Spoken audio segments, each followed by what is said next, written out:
Assalamualaikum warahmatullahi wabarakatuh. Halo teman-teman mata kuliah Sosiologi Pembangunan dan Pendidikan. Pada kesempatan kali ini, kami dari kelompok 8 akan mempresentasikan materi mengenai pendidikan dan pembangunan ekonomi. Sebelumnya, perkenalkan saya Narisa Trisnawati yang akan menjadi moderator pada pemaparan materi kali ini. Sebelumnya, izinkan saya untuk memperkenalkan anggota dari kelompok 8. Yang pertama ada Maharani Lulu Khairunisa dengan NIM 007. Yang kedua ada saya sendiri Narisa Trisnawati dengan NIM 028. Dan yang ketiga ada Anissa Aulia Ahyada dengan NIM 043. Pemaparan materi pertama akan disampaikan oleh rekan saya, Saudara Anissa Aulia Ahyada. Kepada Saudara Anissa, saya persilahkan. Baik, terima kasih kepada moderator. Sesuai dengan judul yang telah dipaparkan di awal, maka pertama kita akan membahas tentang pendidikan dulu. Nah, menurut Undang-Undang Nomor 20 Tahun 2003, pendidikan adalah usaha sadar dan terencana untuk mewujudkan suasana belajar dan proses pembelajaran agar peserta didik secara aktif mengembangkan potensi dirinya untuk memiliki kekuatan spiritual keagamaan, pengendalian diri, kepribadian, kecerdasan, akhlak mulia, serta keterampilan yang diperlukan dirinya, masyarakat, bangsa, dan negara.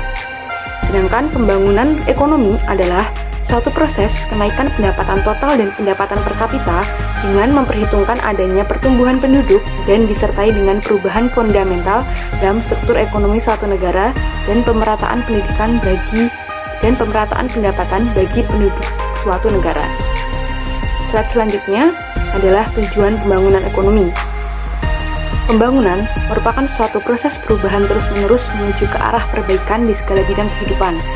Pembangunan ekonomi memiliki tujuan sebagai berikut. 1. Meningkatkan ketersediaan serta perluasan distribusi berbagai macam barang kebutuhan pokok hidup seperti pangan, sandang, papan, kesehatan, pendidikan, dan keamanan. 2. Meningkatkan standar hidup yang meliputi peningkatan pendapatan, penambahan penyediaan lapangan kerja, perbaikan kualitas pendidikan, serta peningkatan perhatian atas nilai-nilai kultural dan kemanusiaan. Jadi, selain meningkatkan kesejahteraan masyarakat secara material, pembangunan ekonomi juga menumbuhkan jati diri sebagai pribadi dan bangsa. Kemudian yang ketiga yaitu memperluas pilihan-pilihan ekonomis dan sosial bagi setiap individu serta bangsa secara keseluruhan dengan membebaskan diri dan bangsa dari sikap menghamba dan ketergantungan terhadap orang lain atau bangsa lain. Demikian pemaparan dari saya. Materi selanjutnya akan disampaikan oleh Maharani Lulu. Terima kasih. Oke, baik. Terima kasih. Untuk materi yang selanjutnya yaitu peran pendidikan dalam pembangunan ekonomi menurut John Seabook dalam Education and Development yang berjudul A Conflict Meaning pada tahun 1992. Beliau mengidentifikasikan peran pendidikan tersebut sebagai yang pertama, masyarakat ideologi dan nilai-nilai sosiokultural bangsa. Kemudian yang kedua itu meratakan kesepakatan dan pendapatan dengan mempersiapkan tenaga kerja untuk memerangi kemiskinan, kebodohan, dan pendorong perubahan sosial. Kemudian yang ketiga itu mempersiapkan tenaga kerja untuk meratakan kesepakatan dan pendapatan.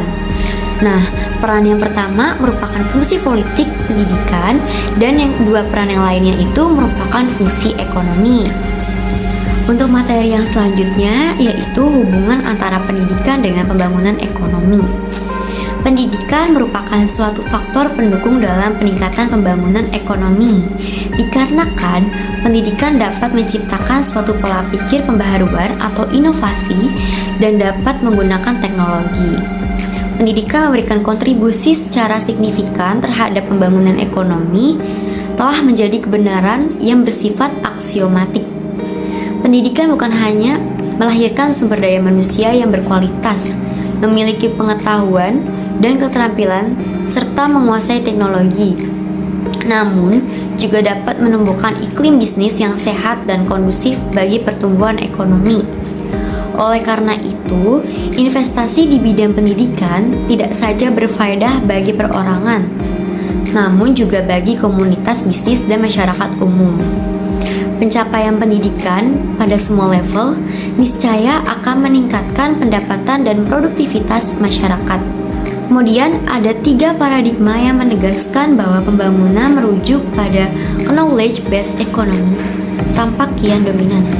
Yang pertama, Kemajuan ekonomi dalam banyak hal bertumpu pada basis dukungan ilmu pengetahuan dan teknologi.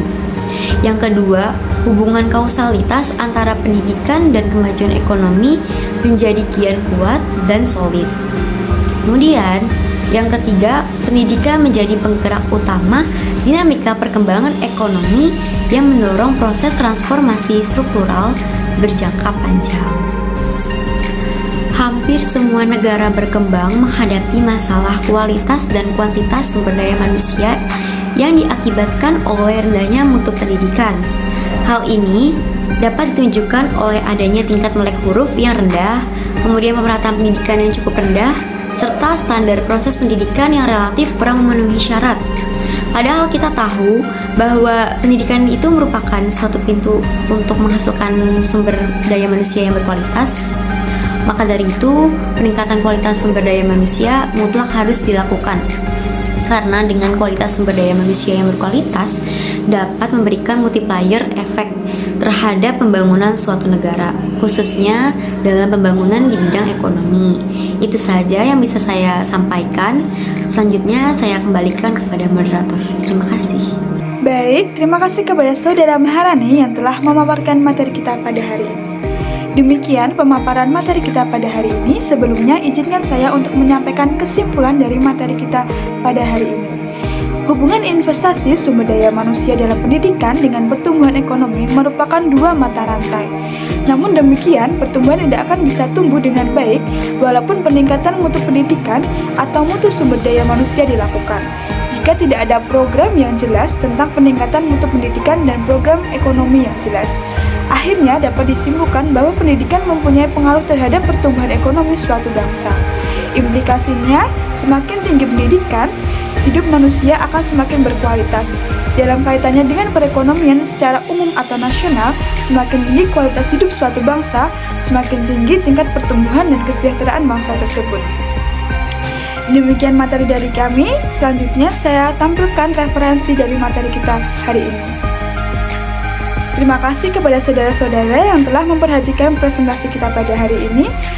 Saya akhiri, wassalamualaikum warahmatullahi wabarakatuh.